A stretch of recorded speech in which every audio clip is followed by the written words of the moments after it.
Medium waves 1071 kilohertz mobile app news on AIR کے علاوہ DT free dish اور AIR world service Urdu YouTube پر آپ سن رہے ہیں آل انڈیا ریڈیو سے اردو سروس کی نشریات۔ پیش خدمت ہے ادبی میگزین آئینہ۔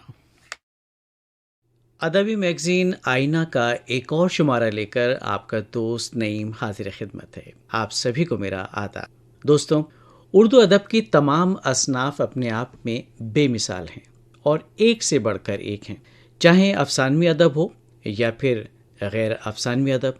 اور اس ادب کو وسعت دینے میں ہمارے ادیبوں، نثر نگاروں اور شاعروں نے اپنی بیش بہا خدمات انجام دی، اور اردو ادب کی ان عظیم شخصیات میں ایک اہم شخصیت ہے منشی پریم چند کی۔ پریم چند کا شمار صف اول کے افسانہ نگاروں میں ہوتا ہے۔ انہوں نے اپنے افسانوں میں عشق و محبت جیسے سطحی موضوعات کو اپنے اظہار کا موضوع نہیں بنایا دوستوں، بلکہ حقیقت پسندی کی طرف اپنے ذہن و قلم کا رخ کیا۔ ادب کے ذریعے انقلاب اور معاشرے میں تبدیلی لانے کا تصور پریم چند ہی نے اپنے افسانوں، ناولوں اور کہانیوں میں بخوبی پیش کیا۔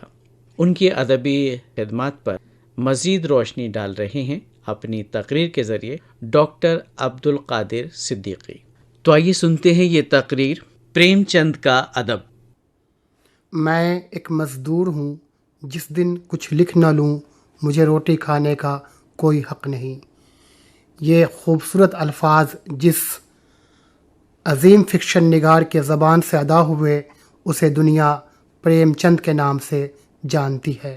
31 جولائی 1880 کو بنارس سے 4 میل کی دوری پر لمحی گاؤں میں پیدا ہونے والے دھنپت رائے کو ادبی دنیا میں پہلے نواب رائے اور پھر منشی پریم چند کے نام سے شہرت ملی۔ اردو زبان کی چاشنی کا چسکا دھنپت رائے کو بچپن میں ہی لگ گیا تھا۔ عبدالحلیم شرر کے ناول طلسم ہوش ربا کی رومانی تحریر کی انہیں ایسی چاٹ لگی کہ اس دور میں ناولوں اور افسانوں کا وہ تمام سرمایہ پڑھ ڈالا جو اردو زبان میں موجود تھا۔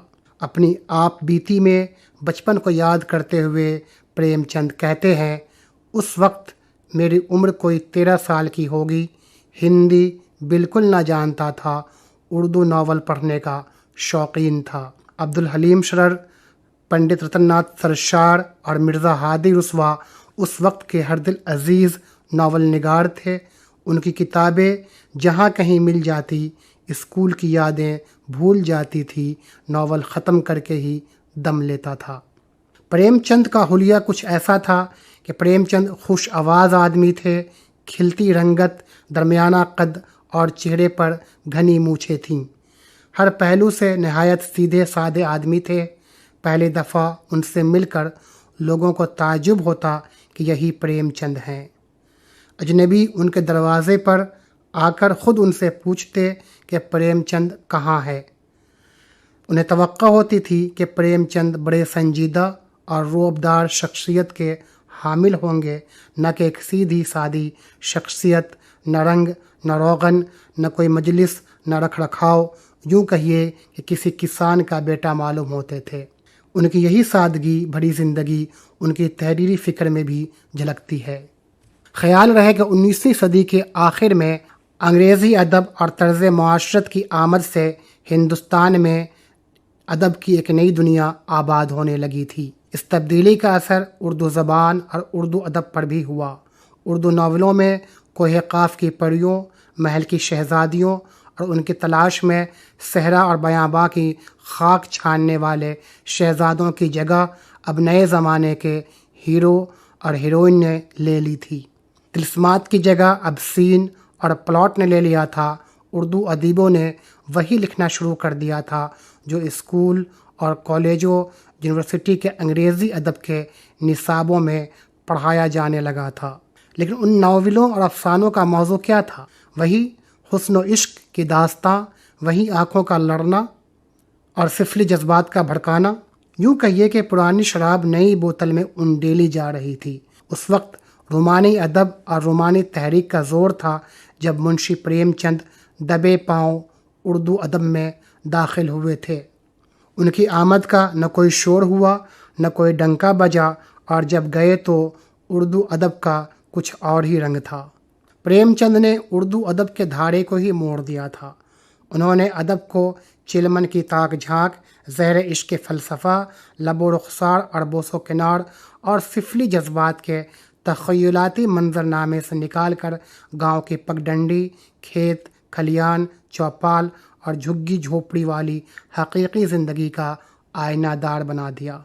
پریم چند کی ادبی زندگی کا باقاعدہ آغاز 1903 سے ہوتا ہے، جب ان کا پہلا ناول اسرار معبد بنارس سے شائع ہونے والے ہفت روزہ اخبار آواز خلق میں قسط وار چھپنا شروع ہوا تھا۔ اس زمانے میں وہ دھنپت رائے عرف نواب رائے کے نام سے لکھتے تھے۔ ان کے پہلے ناول کا تھیم مذہبی کرپشن ہے، جس میں انہوں نے مذہبی رہنماؤں کی حرص و ہوس کو ناول کے کینوس پر بڑے ہی خوبصورتی سے پیش کیا ہے۔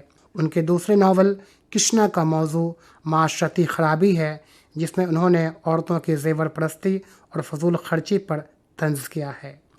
پریم چند کے لکھنے کا زمانہ 20ویں صدی کے آغاز سے ہوتا ہے اور 1936 تک ان کی وفات تک پھیلا ہوا ہے۔ یہ وہ زمانہ ہے جب ہندوستانی معاشرت اور سیاست ایک نئے دور میں داخل ہوتی ہے۔ گاندھی جی کی افریقہ سے ہندوستان واپسی اور ان کی سیاست میں شمولیت سے جیسے جیسے ہندوستانی سیاست کا منظرنامہ بدلتا گیا، ویسے ویسے پریم چند کے ادب کا کینوس بھی بدلتا گیا۔ گاندھی جی کی طرح پریم چند بھی گاؤں کی زندگی کے طرفدار اور حامی تھے۔ وہ گاندھی جی کی طرح شہری زندگی پر گاؤں کی زندگی کو ترجیح دینے کے قائل تھے۔ پریم چند نے گاؤں، کسان اور دیہاتی زندگی کے مسائل کی عکاسی کو اپنا مقصد، اپنا فن اور اپنی زندگی بنا لیا تھا۔ ان کے ناولوں اور افسانوں میں گاؤں کی زندگی اور گاؤں کے لوگوں کا دکھ، درد، سادگی اور بھولا پن دکھائی دیتے ہیں۔ پریم چند سے پہلے کسی اردو ادیب نے گاؤں کے زندگی کا ایسا دلکش، ایسا صاف ستھرا نقشہ نہیں کھینچا تھا۔ وہ کھیت کھلیان، کسان اور دیہاتی زندگی کو اتنی سلاست، سادگی اور دلکشی کے ساتھ پیش کرتے ہیں کہ ایسا لگتا ہے سب کچھ پڑھنے والوں کے آنکھوں کے سامنے ہو رہا ہے۔ ان کے افسانے پریم پچیسی کا ایک اقتباس سنیے۔ دوسرا آثار آیا تو گاؤں پھر رشک گلزار بنا ہوا تھا۔ بچے پھر اپنے دروازوں پر گھروندے بنانے لگے، مردوں کے بلند نغمے کھیتوں میں سنائی دینے لگے اور عورتوں کے سہانے گیت چکیوں پر۔ زندگی کے دل فریب جلوے نظر آنے لگے۔ سال بھر اور گزرا، جب ربی کی دوسری فصل آئی تو سنہری بالوں کو کھیتوں میں لہراتے دیکھ کسانوں کے دل بھی لہرانے لگے۔ عورتیں خوش تھیں کہ گہنے بنوائیں گے، مرد خوش تھے کہ بیل مول لیں گے، اور داروغہ کی مسرت کی کوئی انتہا نہ رہی۔ ٹھاکر صاحب نے یہ خوش آئند خبر سنی اور دیہات کی سیر کو چلے۔ وہی تزک و احتشام، وہی لٹھنیوں کا رسالہ، وہی گنڈوں کی فوج۔ گاؤں والوں نے ان کی خاطر کی تیاریاں شروع کر دیں۔ موٹے تازے بکروں کا ایک پورا غلہ چوپال کے دروازے پر باندھا، لکڑیوں کے انبار لگائے، دودھ کے حوض بھر دیے۔ ٹھاکر صاحب دروازے پر پہنچے تو پورے 100 آدمی ان کی پیشوائی کے لیے دست بستہ کھڑے تھے۔ دیکھا آپ نے ان چھوٹے چھوٹے جملوں میں کیسی دلکشی اور کیسی دل آویزی ہے اور کتنی سچائی ہے۔ تحریر میں بہتی ندی سی روانی ہے، ایک ایک بول جیسے موتیوں کی لڑی ہو۔ یہی سادگی، یہی سلاست اور تحریر کی یہی دلکشی ان کی ہر ہر کہانی میں نظر آتی ہے۔ بات چاہے دو بیل کی ہو، راہ نجات کی ہو، پوس کی رات کی ہو، پریم پچیسی کی ہو، یا پھر کفن جیسے افسانے کی ہو، یا پھر بازار حسن، چوگان ہستی، گوشہ عافیت، نرملا، پردہ مجاز اور میدان عمل جیسے ناولوں کی ہو، آپ کو ایسے ہی چھوٹے چھوٹے موتیوں پروئے جملے ملیں گے، زندگی کی ایسی ہی سچی عکاسی ملے گی۔ اب سنیے چوگان ہستی میں انہوں نے شہر کا منظر کتنے دلکش انداز میں کھینچا ہے۔ شہر امیروں کے رہنے اور خرید و فروخت کرنے کی جگہ ہے اور دامن شہر ان کے تفریح کا مقام، وسط شہر میں ان کے لڑکوں کے مدرسے اور ان کے مقدمے بازوں کے وہ اکھاڑے ہوتے ہیں جہاں انصاف کے بہانے غریبوں کا گلا گھونٹا جاتا ہے۔ شہر کے آس پاس غریبوں کی بستیاں ہوتی ہے۔ دیکھا آپ نے شہر کی کیسی سچی اور اچھی تصویر آپ کی آنکھوں کے سامنے پھر گئی۔ پریم چند نے بازار حسن کو اپنا سب سے بہترین ناول قرار دیا ہے۔ یہ ناول پہلی بار 1916 میں چھپا تھا۔ ان کی پہلی ضخیم تصنیف تھی اور اس کے لیے انہیں کوئی اردو پبلشر نہیں مل رہا تھا۔ مجبوراً انہوں نے اس کا ہندی ترجمہ سیوا سدن کے نام سے کیا۔ ہندی پبلشر نے اسے ہاتھوں ہاتھ لیا اور انہیں اس ناول کے لیے 400 روپے دیے تھے، جو اس زمانے میں بہت بڑی رقم تھی، اور یہیں سے پریم چند ہندی میں لکھنے کی طرف مائل ہوئے۔ اردو میں یہ ناول کافی دنوں کے بعد لاہور سے چھپا تھا۔ اس ناول کا موضوع شہری زندگی کے سماجی پراگندیاں اور مڈل کلاس فیملی کے معاشی مسائل اور ان سے پنپنے والی خرابی ہے۔ اس ناول کا ہر ایک کردار چلتی پھرتی زندگی کا آئینہ دار ہے، لیکن کہانی کی پروٹاگونسٹ سمن کا کردار اپنی مثال آپ ہے۔ اس کی نفسیاتی خواہشات کو پریم چند نے بڑی خوبی اور چابک دستی سے پیش کیا ہے۔ اس کے باوجود بازار حسن کے ہندی ترجمے کو ہندی حلقے میں جو مقبولیت حاصل ہوئی وہ بازار حسن کو اردو حلقے میں نہیں مل سکی۔ اس کی وجہ شاید یہ رہی کہ اردو قاری نذیر احمد کے فسانہ مبتلا، سرشار کے سیر کوثر اور مرزا ہادی رسوا کے امراؤ جان میں بازار حسن اور طوائف کے کوٹھے والی زندگی کا اچھی طرح مشاہدہ کر چکے تھے۔ اس لیے شاید بازار حسن کے لیے ان میں وہ دلچسپی باقی نہیں تھی جو ہندی قاری میں سیوا سدن کے لیے دیکھی گئی۔ چوگان ہستی پریم چند کا سب سے ضخیم ناول ہے، جو قریب 1000 صفحات پر پھیلا ہوا ہے۔ اس کے باوجود پلاٹ کی کڑیاں ایک دوسرے سے ایسی جڑی ہوئی ہیں کہ فنی اعتبار سے پلاٹ کہیں سے بھی کمزور نہیں پڑتا۔ ہر کردار جیتا جاگتا نمونہ ہے۔ کہانی کا موضوع گاندھیائی فلسفہ، ستیہ گرہ اور عدم تشدد یا اہنسا کا پرچار ہے۔ سورداس کا کردار مہاتما گاندھی کی شخصیت، ان کا ستیہ گرہ اور سادگی والی زندگی کا بہترین ترجمان ہے۔ وہیں مسٹر ایشور سیوک کا کردار انگریزی سامراجیت کا ترجمان ہے۔ مسٹر سیوک گاؤں کی زمین پر قبضہ کر کے سگریٹ کی فیکٹری لگانا چاہتا ہے اور گاؤں والوں کو نوکری کا جھانسا دے کر آرام کر لیتا ہے، لیکن سورداس اپنی زمین دینے کے لیے تیار نہیں ہے۔ سورداس کو لگتا ہے کہ اگر فیکٹری لگتی ہے تو گاؤں کا سکون تباہ ہو جائے گا، پاپ سے پاپ بڑھے گا، لوگوں کے اخلاق بگڑیں گے اور خود غرضی بڑھے گی۔ وہ اپنی زمین دے کر اس آلودگی کا الزام اپنے سر نہیں لینا چاہتا ہے۔ وہ صنعت کاری کے خلاف ستیہ گرہ کرتا ہے، اسے گولی لگتی ہے اور مرنے سے پہلے وہ اپنی ٹوٹی پھوٹی زبان میں کہتا ہے، ہم ہار گئے تو کیا، میدان سے بھاگے تو نہیں، روئے تو نہیں، دھاندلی تو نہیں کی، پھر کھیلیں گے، ذرا دم تو لینے دو، ایک نہ ایک دن جیت ہماری ہوگی، ضرور ہوگی۔ چوگان ہستی کی خاص بات یہ ہے کہ آپ اسے کہیں سے ہی شروع کیجئے، اسے ختم کرنے کی دلچسپی بڑھتی جائے گی۔ جس حصہ کا بھی انتخاب کیجئے، تحریر کی سلاست، جملے کی سادگی اور دلکشی کے اعتبار سے یہ ناول ایک بہترین نمونہ ہے۔ عشق یہاں بھی ہے، چاہت اور وعدے ہیں، صوفیہ اور وینے کے عشق کی ٹریجڈی ہے، لیکن سفلی جذبات کی بے ہم آہنگی کہیں نہیں ہے۔ بقول ماجد دریابادی کے، شرافت پریم چند کے قلم کی جان اور روح انسانیت کی بیداری ان کے ہر افسانے کا عنوان ہے۔ ان کے افسانے اس کام کے نہیں کہ نوجوانوں کے جذبات کو بھڑکائیں، اکسائیں، وہ اس کام کے لیے ہیں کہ روح کی پاکیزگی کو جگائیں اور گرمائیں۔ منظر کیسا ہی گندا ہو، ان کی نظر ہمیشہ ان عنصروں کو چن لیتی ہے جو نفس کو نہیں روح کو تڑپائے، جذبات سفلی کو نہیں علوی کو گرمائے، اور بدی کی نہیں نیکی کی قوت کو حرکت میں لائیں۔ شکریہ۔ پریم چند کا ادب، یہ تقریر ابھی آپ نے سنی، پیش کر رہے تھے ڈاکٹر عبد القادر صدیقی۔ اور آئیے اب رخ کرتے ہیں شعر و سخن کا، اردو کی ایک اور خوبصورت صنف غزل۔ جی ہاں، ہم بات کر رہے ہیں شعر و شاعری کی، اور کلامی شاعر پروگرام کے تحت اپنا کلام پیش کر رہے ہیں جناب وقار مانوی۔ غزل کا مطلب پیش کر رہا ہوں۔ اس دور کے بشر کی ہر اچھائی لے گیا،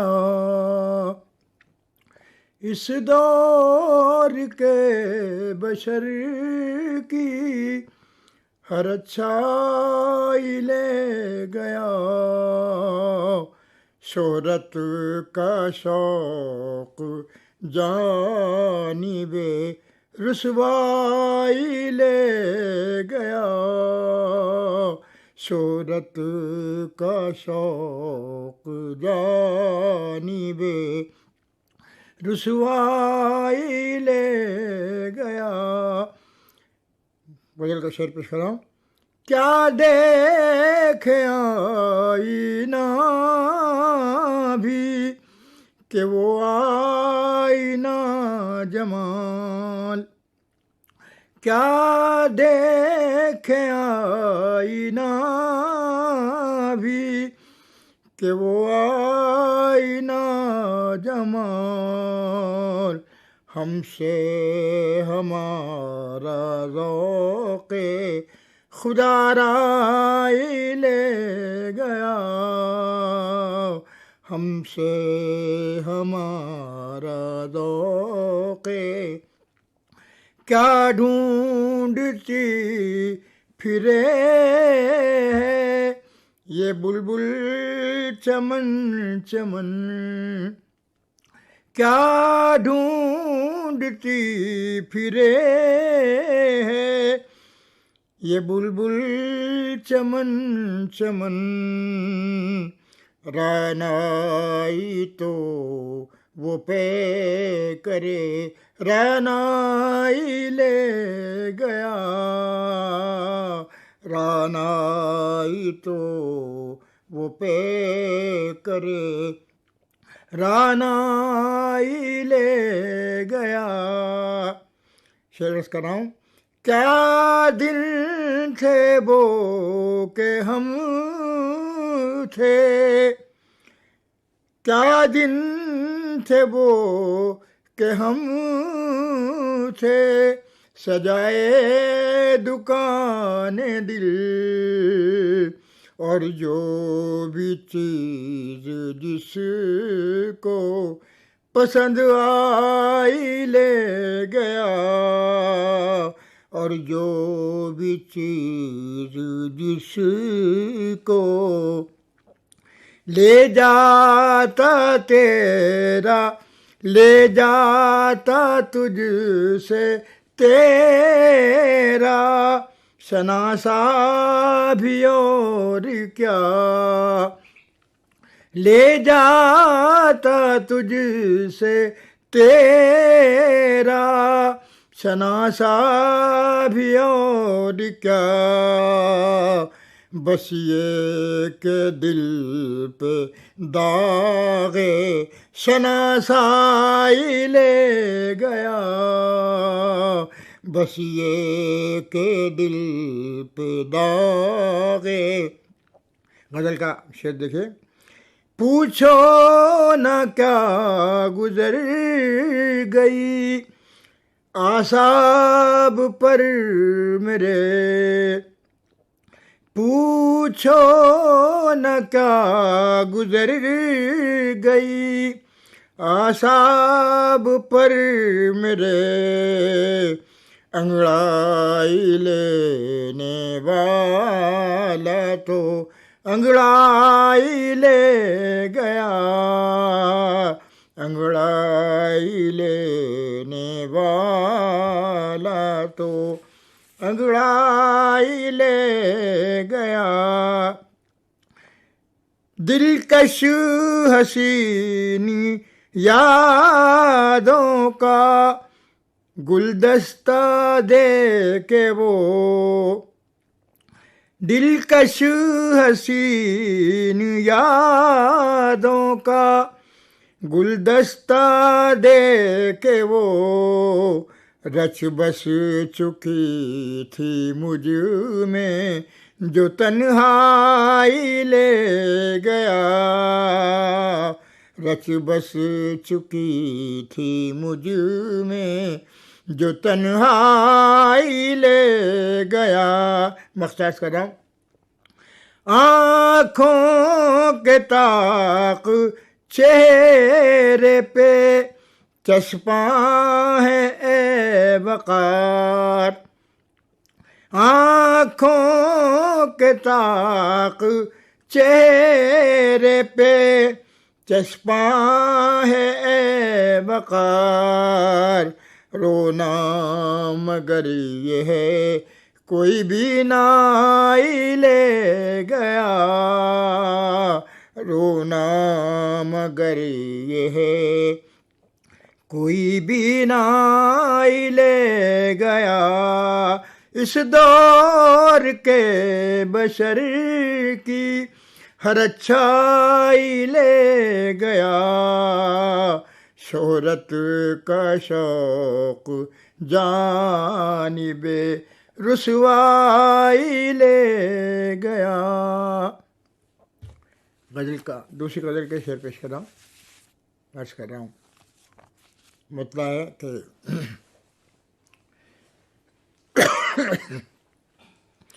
اس اضطراب سے، اس کرب سے نکلنے دے، اس اضطراب سے، اس کرب سے نکلنے دے. سنبھلنے دے مجھے اے درد دل، سنبھلنے دے، سنبھلنے دے مجھے اے درد دل، سنبھلنے دے، سنبھلنے دے. شرط کر رہا ہوں. ہمارا حق بھی اجالوں پہ کر کبھی تسلیم، ہمارا حق بھی اجالوں پہ کر کبھی تسلیم. کبھی ہمارے بھی گھر میں چراغ جلنے دے، کبھی ہمارے بھی گھر میں چراغ جلنے دے. مجھے نہ روک کہ منزل بلا رہی ہے مجھے، مجھے نہ روک کہ منزل بلا رہی ہے مجھے. میں اپنی دھن میں جدھر چل رہا ہوں چلنے دے، میں اپنی دھن میں جدھر چل رہا ہوں چلنے دے. سرور جلوہ سے سرشار ہو رہی ہے نظر، سرور جلوہ سے سرشار ہو رہی ہے نظر. تیرے نثار یہ ساتھ ابھی نہ ٹلنے دے، تیرے نثار. نمود صبح کو ہے کون روکنے والا، نمود صبح کو ہے کون روکنے والا، نمود صبح کو ہے کون روکنے والا، ذرا ٹھہر تو سہی، رات کو تو ڈھلنے دے، بجھائے سے نہیں بجھتا یہ بے بسی ہی تو ہے، بجھائے سے نہیں بجھتا یہ بے بسی ہی تو ہے، نہیں تو کون کسی کا چراغ جلنے دے، نہیں تو کون۔ آخری شعر پڑھ رہا ہوں۔ نمود صبح کو ہے کون روکنے والا، نمود صبح کو ہے کون روکنے والا، ذرا ٹھہر تو سہی، رات کو تو ڈھلنے دے۔ یہی مختار کر رہا ہوں غزل کا، یہی چراغ جلیں گے جو بجھ رہے ہیں وقار، یہی چراغ جلیں گے جو بجھ رہے ہیں وقار، رخ ہوائے زمانہ ذرا بدلنے دے، رخ ہوائے زمانہ ذرا بدلنے دے، اضطراب سے، اس اضطراب سے، اس کرب سے نکلنے دے، سنبھلنے دے مجھے اے درد دل، سنبھلنے دے، سنبھلنے دے۔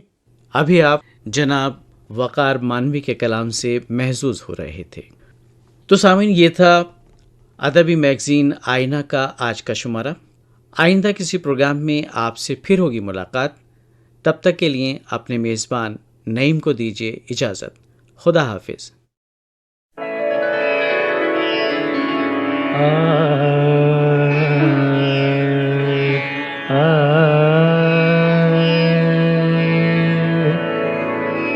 ذکر اس پریوش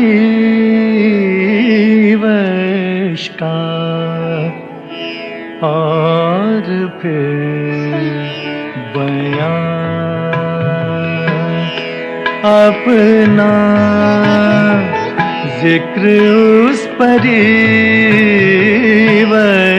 کا اور پھر بیان اپنا، بن گیا رقیب آخر تھا جو رازداں اپنا۔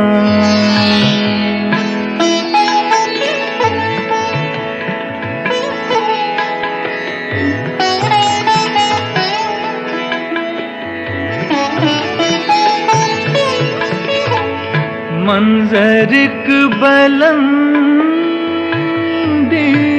پر اور ہم بنا سکتے، عرش سے ادھر ہوتا کاش کے مکان اپنا۔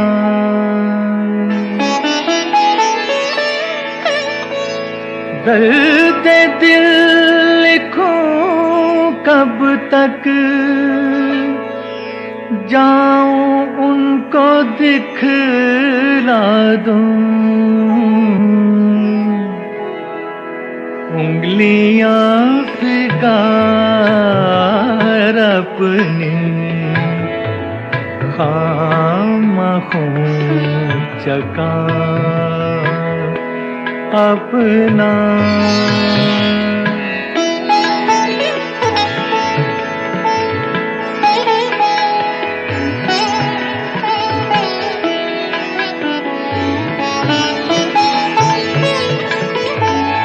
ہم کہاں کے دانا تھے، کس ہنر میں یکتا تھے،